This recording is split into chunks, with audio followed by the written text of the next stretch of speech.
Yang juga menjadi concern kita semua sekarang adalah terkait dengan bencana di Sumatera. Oh iya. Itu ada di Aceh, Sumatera Utara, Sumatera Barat. Saya lihat videonya Pak Zulhas juga sudah dari sana memantau situasi secara langsung.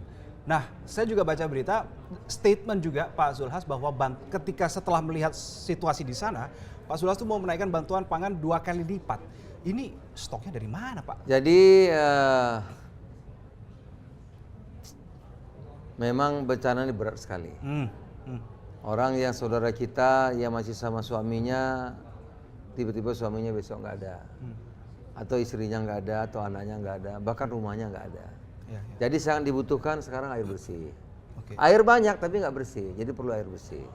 Kita usaha di berbagai tempat agar ada untuk penyaringan air itu ya, air bersih.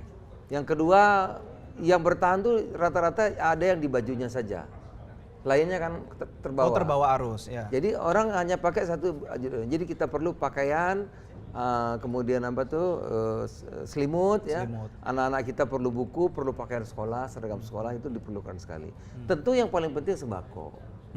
Nah, masalahnya sekarang stoknya banyak, cuma jalannya terputus. Saya besok ke Sibolga. Dari Sibolga saya mau ke apa tuh kota Langsa. Tapi Langsa nggak bisa masuk. Jadi saya kalau nggak bisa masuk kan saya mending di sini. Saya bisa ngatur agar percepatan bantuan pangan ke Langsa yang melalui udara dan seterusnya dan seterusnya. Saya sudah perintahkan tadi dari KKP seluruh kapal lautnya bersama angkatan laut dan lain-lain tuh untuk masuk melewat laut membantu seluruh di apa kabupaten yang terdampak baik di Aceh maupun di Sumatera Utara. Dengan keadaan transportasi yang terputus, kita hanya bisa drop dari atas juga kalau drop pecah.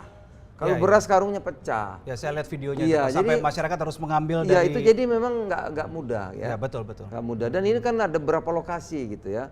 Ada beberapa lokasi. Tapi sedikit-sedikit sudah bisa diatasi.